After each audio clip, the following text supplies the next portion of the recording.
ಈಗ ಅವ್ರು ಹೇಳ್ತಾ ಇದ್ದಾರೆ ರೇಷನ್ ಕಾರ್ಡ್ ಬಡವರಿಗೆ ಯಾರಿಗೂ ರದ್ದು ಮಾಡಬಾರ್ದು ಅಂತ. ಇವಾಗ ಮಾಡಿರೋರು ಬಡವರೆಲ್ಲ ಬಂದರಲ್ಲ, ಎಲ್ಲ ಮಾಧ್ಯಮದಲ್ಲಿ ಬಂದಿದೆಯಲ್ಲ, ಬಡವರೇ ಅಂತ ಬಂದಿದೆಯಲ್ಲ. ಅವ್ರ ಮನೆಗಳೆಲ್ಲ ನೋಡಿದ್ದೀರಿ, ಎಲೆಕ್ಟ್ರಾನಿಕ್ ಮೀಡಿಯಾದಲ್ಲಿ, ಪ್ರಿಂಟ್ ಮೀಡಿಯಾದಲ್ಲಿ ಎಲ್ಲ ನೋಡಿದ್ದೀರಿ. ಅಂದರೆ ಈ ಸರ್ಕಾರ ಒಂದು ರೀತಿ ತೊಗಲಕ್ ಸರ್ಕಾರ, ಜನಗಳ ರಕ್ತವನ್ನು ಹೀರ್ತಾ ಇದ್ದಾರೆ.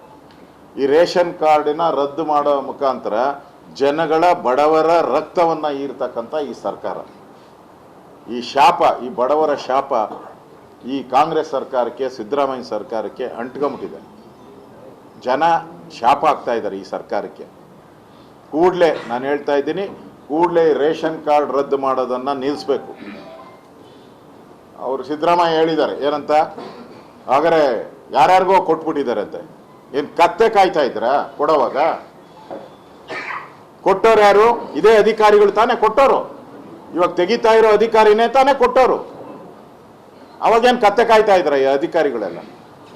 ಹೆಂಗ್ ಕೊಟ್ರು? ಅವ್ರ ಮೇಲೆ ಯಾಕೆ ತನಿಖೆ? ಹಂಗಾರೆ ಮಾಡಿಸೋ, ಅವ್ರ ಮೇಲೆ ಯಾರ್ಯಾರು ಕೊಟ್ಟರು ಅವ್ರ ಮೇಲೆಲ್ಲ ತನಿಖೆ ಮಾಡ್ರಿ, ಅವ್ರನ್ನ ಹಿಡಿದು ಜೈಲಿಗೆ ಹಾಕಿ. ಕೊಡೋವಾಗ ಕೊಡ್ತೀರಾ, ಈಗ ಸಬೂಬು ಹೇಳ್ತಾ ಇದ್ದೀರಾ. ಇನ್ಕಮ್ ಟ್ಯಾಕ್ಸು, ಸೇಲ್ ಟ್ಯಾಕ್ಸು, ಆ ಟ್ಯಾಕ್ಸು, ಈ ಟ್ಯಾಕ್ಸು. ಅದು ಕೊಡೋವಾಗ ಜ್ಞಾನ ಇರಲಿಲ್ಲ ನಿಮಗೆ? ಏನು ಕಳೆಕಾಯಿ ತಿಂತಾ ಇದ್ರು ನಿಮ್ಮ ಅಧಿಕಾರಿಗಳೆಲ್ಲ ಅವಾಗ? ಇದನ್ನ ಕೂಡಲೇ ನಿಲ್ಲಿಸ್ಬೇಕು. ರೇಷನ್ ಕಾರ್ಡ್ ರದ್ದತಿಯನ್ನ ಕೂಡಲೇ ನಿಲ್ಲಿಸ್ಬೇಕು. ಇದು ಆಗ್ರಹ, ಬಿಜೆಪಿ ಆಗ್ರಹ. ಇಲ್ಲಾಂದ್ರೆ ಇದಕ್ಕೂ ಒಂದು ದೊಡ್ಡ ಹೋರಾಟವನ್ನ ನಾವು ಮಾಡ್ತೀರಿ. ಇದನ್ನು ದೊಡ್ಡ ಹೋರಾಟವನ್ನ ನಾವು ಮಾಡ್ತೀರಿ. ನಾನು ದಾಖಲೆಗಳನ್ನು ತಗೊತಾ ಇದ್ದೀನಿ, ಎಷ್ಟು ರೇಷನ್ ಕಾರ್ಡ್ ರದ್ದು ಮಾಡಿದ್ದಾರೆ, ಯಾರ್ಯಾರು ಮಾಡ್ತಾರೆ, ಇದಕ್ಕೂ ಒಂದು ಹೋರಾಟವನ್ನು ನಾವು ಮಾಡ್ತೀರಿ. ಇದೊಂದು ರೀತಿ ಬಡವರ ವಿರೋಧಿ ಸರ್ಕಾರ. ಈ ಸರ್ಕಾರಕ್ಕೆ ನಾವು ಎಚ್ಚರಿಕೆಯನ್ನು ಕೊಡ್ತಾ ಇದ್ದೀರಿ. ಕೂಡಲೇ ಈ ರೇಷನ್ ಕಾರ್ಡ್ ಏನು ರದ್ದತಿ ಆಗ್ತಾ ಇದೆ ಕೂಡಲೇ ನಿಲ್ಲಿಸ್ಬೇಕು.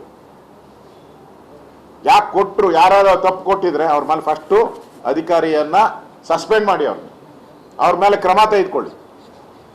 ಅದು ಬಿಟ್ಬಿಟ್ಟು ಅಧಿಕಾರಿನ ಮುಟ್ಟಂಗಿಲ್ಲ. ಕೊಟ್ಟವರು ಅವಾಗೇನು ಲಂಚ ತಗೊಂಡು ಕೊಟ್ರ ನೀವು? ಲಂಚ ತಗೊಂಡು ತಾನೇ ಕೊಟ್ಟಿರೋದು ನೀವು. ಮಾಡಿ ಅವ್ರ ಮೇಲೆ ಕ್ರಮ. ಅದು ಬಿಟ್ಟು ಬಡವ್ರ ಮೇಲೆ ನಿಮ್ಗೆ ಕೋಪ ತೋರ್ಸೋಕೆ ಹೋಗ್ತಿರಲ್ಲ, ನಾಚಿಕೆ ಆಗಲ್ವಾ ಕಾಂಗ್ರೆಸ್ ಅವ್ರಿಗೆ?